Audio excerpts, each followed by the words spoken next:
Hello, everyone. Welcome back to the Surfside Recovery Podcast. My name is Brian Licata, and we just wanted to let you guys know that if you or anyone is struggling with addiction, to please reach out to Surfside. You can give us a call at 609-709-4205 or visit us at surfside.org and all of our social media platforms. Good morning, everyone. Welcome to the Surfside Recovery Podcast. My name is Brian Licata, alongside my good friend and the guy with the nice beard, Ian Koch. You know, my dad said you look like a young, oh my God, what was it? A young Kris Kringle from the old claymation cartoons.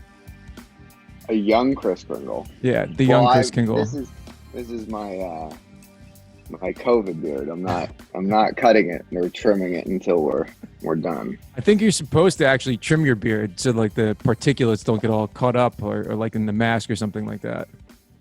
Well, I do. I mean, it's a little longer than normal. I do trim it. I mean, I think it's looking good. It's finally filling in. There was a period of time where it was a bit scraggly, but it looks good now. I'm proud of you. I'm very, very proud of you. Thanks. And we should be proud of you, I think, right? Proud of me? Yeah. For what? Didn't something special happen yesterday? Oh yeah, it did. Yes, it did. I had an anniversary 3 years in a row. No weekends, breaks, holidays, anything like that. Also, happy Easter and Passover to everyone out there who celebrates those two things.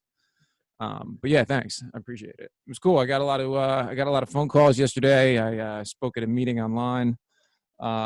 But it's kind of like having another birthday, like with the amount of phone calls and text messages I got yesterday. So it was pretty cool. I talked to Geisler called me last night, and we were like reflecting back, just like, you know, when I like first met him, and we were at the main house. Was he out of the house or was he in the house? He was. He just started in the outreach role. Like, okay, so he worked for us at that time.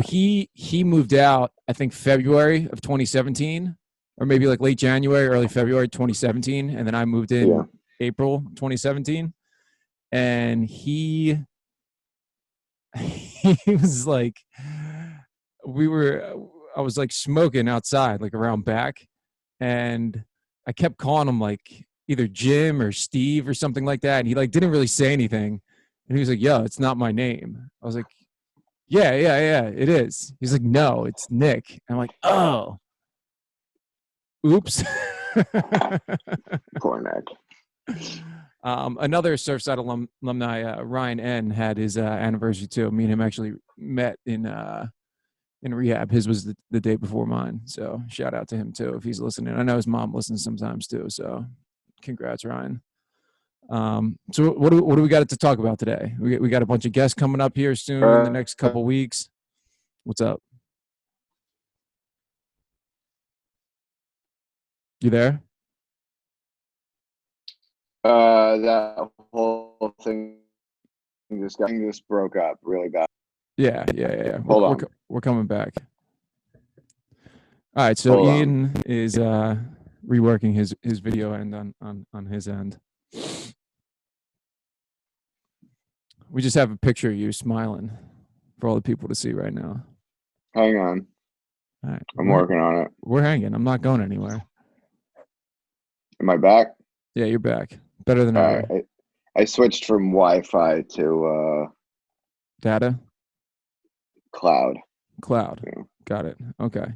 Yeah, so what did you want to talk about today? You know, So we have a couple guests coming up. Hang on a second. You want me to tell you who they are?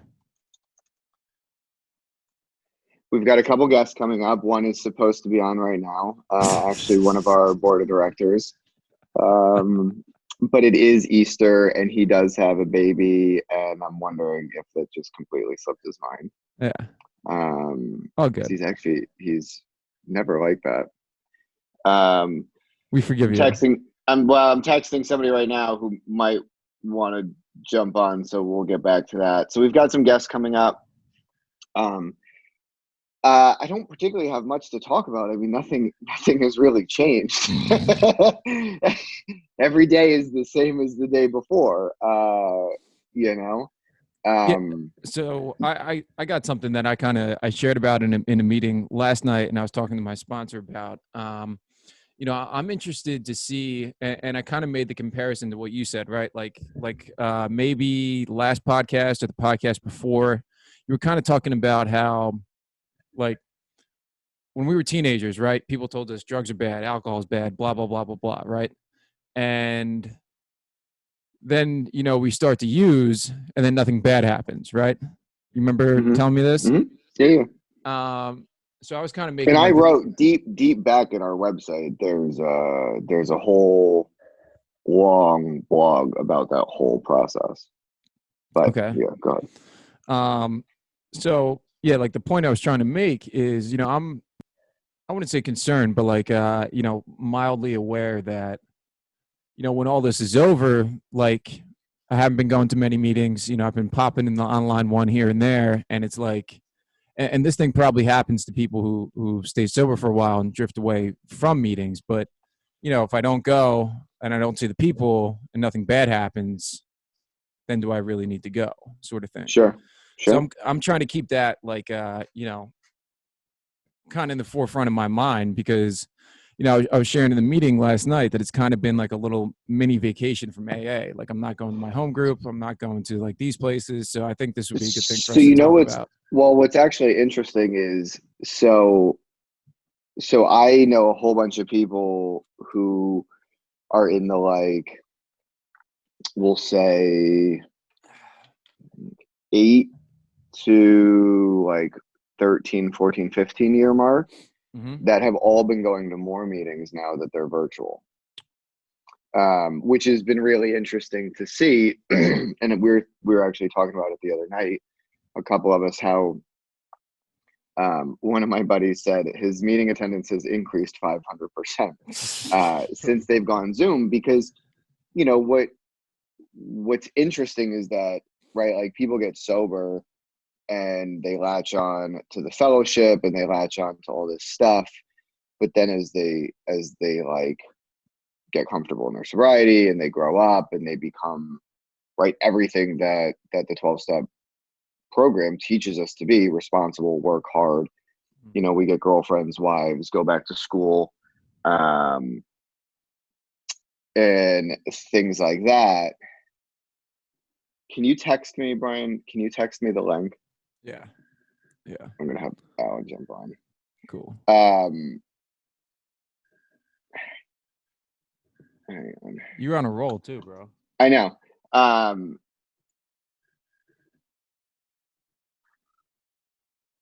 uh, bear with me, everybody. What was I saying? Uh, Oh, it was good. Oh, it so you get was good. comfortable in you get comfortable in all your stuff, and life goes on, and then all of a sudden, like, you're the dichotomy of 12-step recovery is that if you fully embrace it and you fully do it, it will give you everything you need. Mm-hmm. Period. Friends, fellowship, stable employment, the whole deal. But all that stuff, right, pulls you away from the 12-step recovery program. Um, so a bunch of us who it's been actually easier, at the time where it's like finally the end of the day, you don't want to like get in your car and drive out to the meeting and da da da da da. Mm-hmm. Um, they, it's like okay now to like log on to Zoom and lay in bed and participate in a meeting, whether you're speaking or sharing or just listening or, Right. it's been really interesting for a lot of people. Yeah, it's funny you say that. The meeting I was in last night, there was a guy who I'm pretty sure has like, in between 8, 12 years, something like that. And I said that, from my point of view, and he shared the same thing that you just said, like that he's actually been going to more and he feels more plugged in and connected. Um, For me, I guess it's just like, I get done work and I come home, and the last thing I really feel like doing, I just want to eat something and like watch nothing on TV. You know what I mean? Yeah. Where, before, like when I can go to a meeting, to me, that's more of like, just like an event, kind of like going out, like Sure.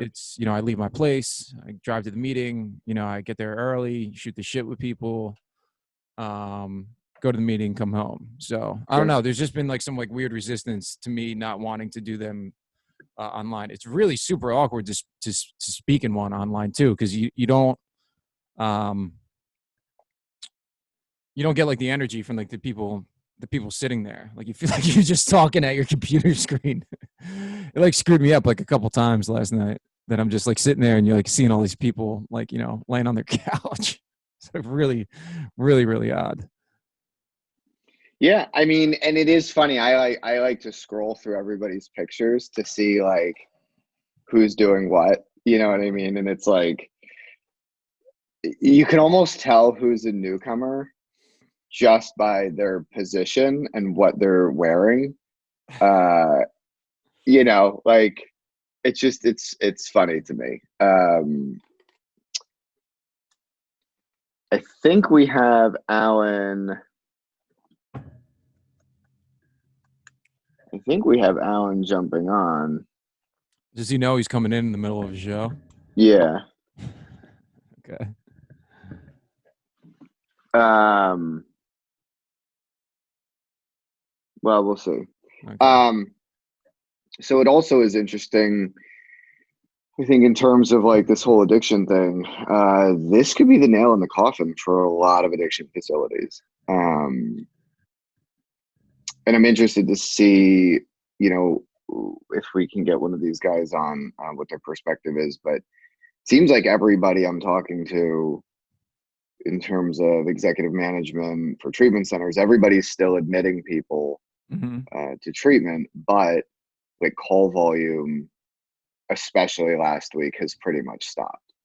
Yeah, Um, yeah. I wonder what that's attributed to. Like I was kind of thinking, trying to place myself back in that mentality. I mean, like, it's got to be really hard to be, out on the street running right now. I mean, if you're panhandling or something like that, and that's how where you base your income. Like, there's there's nobody out to be able to do that. but not Um, even panhandling. I mean, what happened to the middle age, or not even middle age, but the young adult, middle class family whose kid, you know what I mean, whose kids doing heroin or drinking. Like, where is everybody? Call volume has literally dropped about 50 to 75%. mhm. You know, facilities all over the place are laying off people, um, because occupancy at some of these treatment facilities is 50% or less. Mhm. Um, What do you think the typical occupancy for them to be like a profitable most, business like is? yeah, most want to run. Most want to run somewhere around like 85 to 95%. If they can be 100, obviously they would like to be 100, but 85 to 95%. Right. Okay, interesting. Yeah, I remember you always saying too, you like around like, 90% or so. So you always have like a bed available for somebody who really, really needs it, Yeah, right? I mean, we average all of 2019, we averaged around 93% occupancy, Got which it. is okay. I mean, all bills get paid, a little gets put away for the rainy day fund. Right. But there's always at least one bed open, for somebody who can come in. So, Right. but our numbers and margins are very different. You know, Than a large scale place like that. yeah, Yeah, of course. yeah. What do you think the reasoning is that people aren't calling? You think it's I mean, obviously there's not less addicts or alcoholics out there right now. You think people are like N- nervous about coming into like a hospital setting? I have no idea. Uh, Okay. I mean, and I've had this conversation multiple times this week. I have no idea. Like what. I mean, at some point, you think people. I mean, either people are getting sick and they're just like fighting through it at home, Hmm. or with less traffic, bars not being open, things of that nature, some of those consequences may be less. We do know that domestic violence rates are up. But besides that, some of those other external consequences of people traveling and things like that might not be there. I didn't even think about that. You're talking about like like DUIs and stuff like that, right? Yeah. We know that in some places the rates of fentanyl are starting to rapidly decrease, because a lot of the ports have been closed and it's harder to get, you know what I mean, things in from China or from Mexico where the fentanyl is being produced. So, now people are back to heroin and,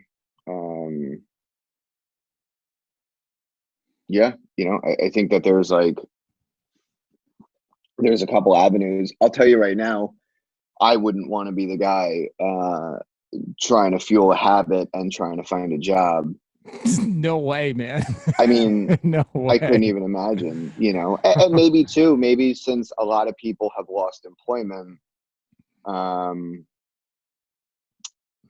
insurance policies in theory could be cut, so people might not have the insurance to access treatment right now. Right. Yeah, there's so many variables. Yeah, I didn't really, think about all that kind of stuff. I mean, I think you made a fair point too with like a lot of stuff being closed. There's probably a lot less of those, consequences that may drive somebody to go into treatment, whether it's like a DUI or like, petty theft arrests, like and those kind of things. Because if places are closed, you can't go into a Macy's and steal a bunch of clothes if they're not open.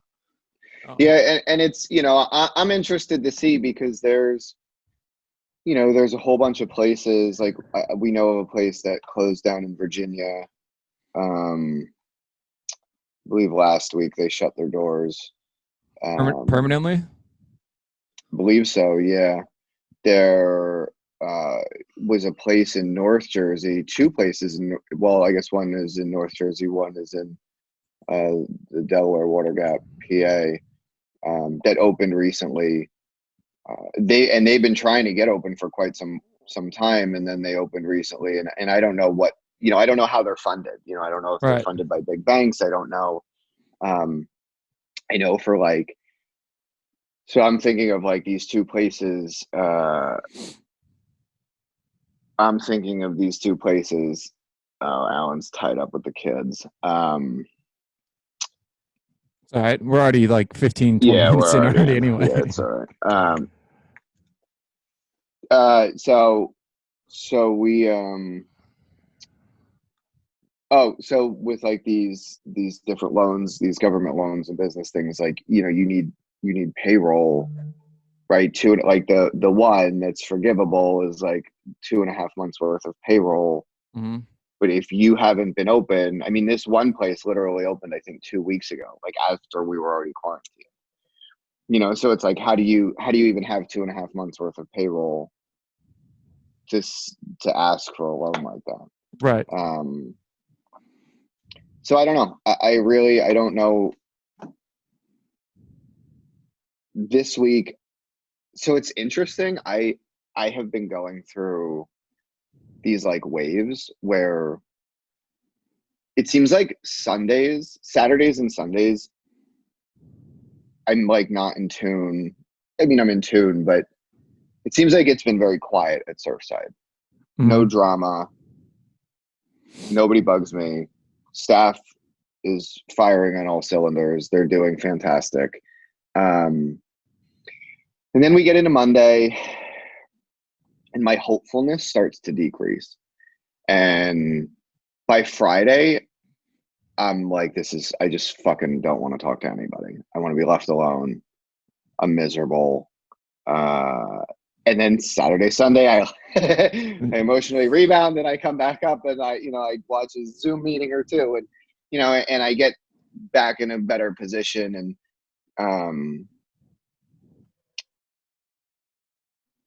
it's really interesting to see what the whole landscape of everything is going to change. And I think my biggest frustration with all this right now is dealing with with guys who, like I love our residents and I love all the guys and they're great.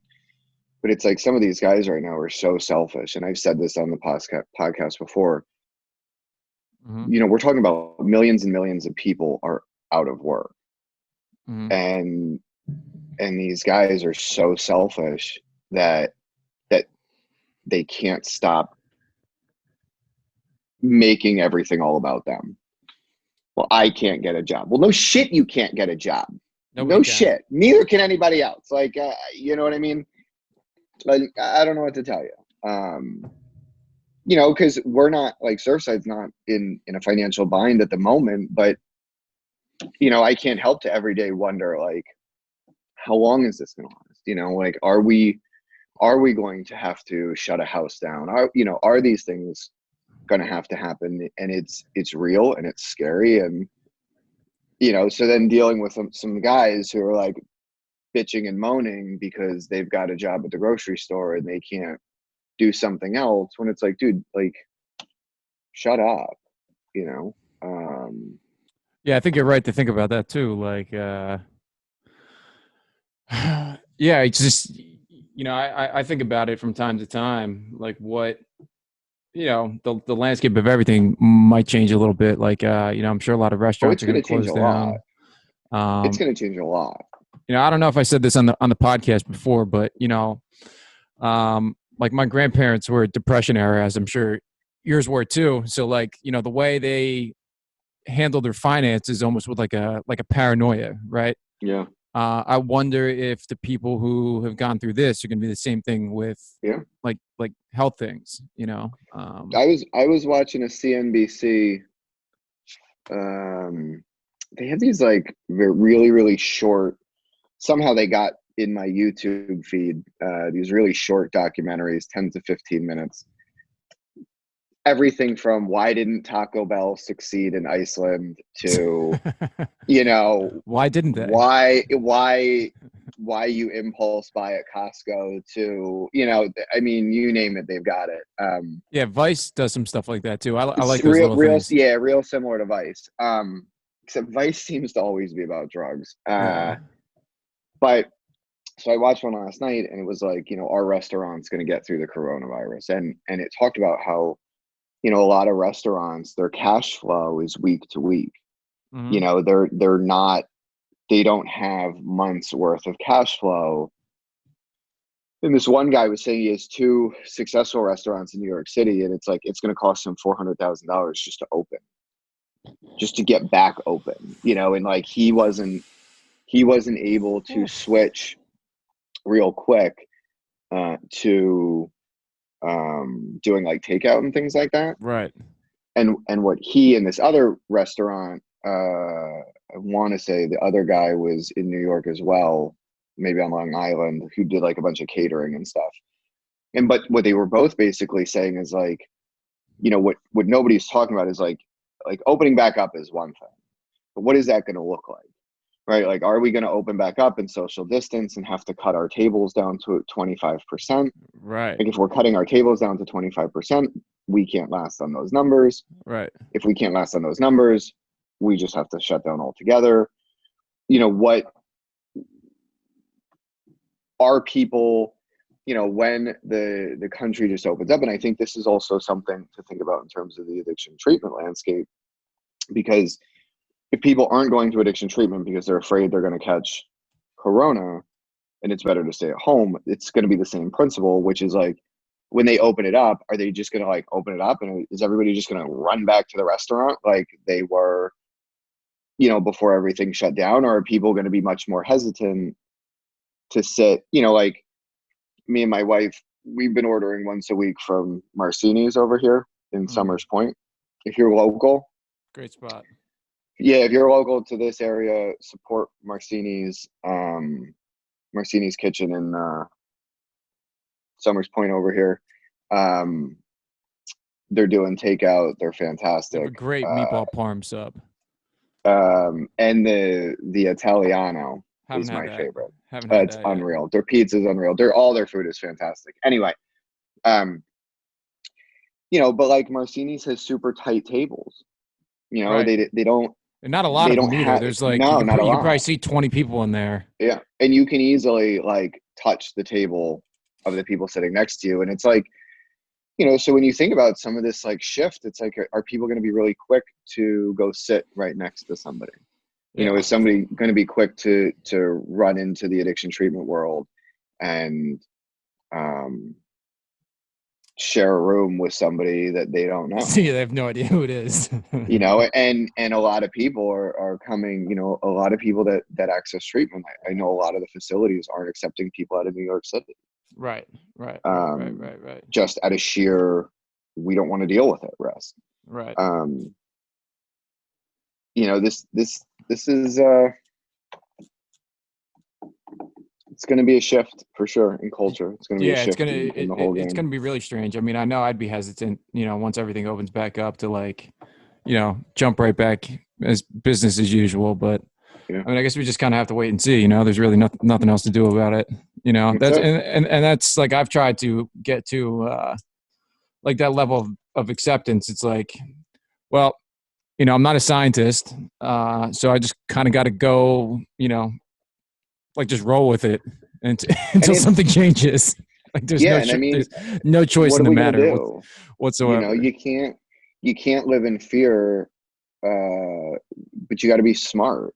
Right. Like right now, my wife, we wanted to redo the kitchen this summer, and like you're talking about with saving money, like it's not happening. So she's painting, and we're sprucing up all the kitchen cabinets. We're gonna repaint everything, and making some of these changes. Like with Surfside, I just put a $10,000 deposit down to redo one of the whole kitchens, and now I can't even have him rip the kitchen apart, so I don't even know what we're gonna do with that. Right. It's things are gonna change for sure, and I think that like my standpoint, I try to be optimistically pessimistic. Cautiously optimistic. Yeah, just try to stay well balanced and not 100% fear based, and try to enjoy some of the things that are happening. I know, like me and my wife have really made it a point to eat dinner together every night, and nice. Just spend a bit more time together where we weren't able to do that prior, between running here and running there, and always having something to do. Some of the blessings have been really to being able to slow down a bit. Yeah, that's kind of been one of the big things for me too, to like, other than showing up for work or like, getting some stuff done that I have to get done, like I don't really need to be anywhere at any particular time, which is nice. I've been cooking at home a lot more, which is good. I tend to get lazy and just like, order a pizza or, grab something quick on the go. You got all the time in the world. Yeah, I'm like making just food all the time. Like, lunch, dinner, everything. I'm like making it at home. And the crazy thing is too, like looking at my checking account and how much more money is in there because I don't have anywhere to spend it.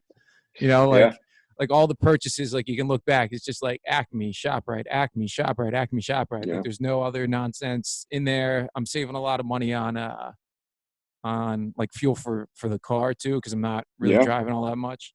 The one thing that's probably going to go up is the electric bill, but thankfully it hasn't really been cold out, so I'm not using the heat or the air conditioner too. That's what I'm happy about. We're in that perfect time of year. Yeah, definitely. Thank God. Definitely. So yeah, I guess we'll see. So I think we have who's coming on next week? Andy forgot. We're gonna get him back on. He sends his apologies, Brian. Tell him it's all good, man. It's all good, Andy. Yeah, it's all good. I think we got Ryan next Saturday. Ryan from Maryland? No, I don't think he's from Maryland. I think he's actually from Jersey. Oh yeah, maybe that's where he works. Does he work at a place in Maryland now? If it's the same Ryan, I think we're talking about.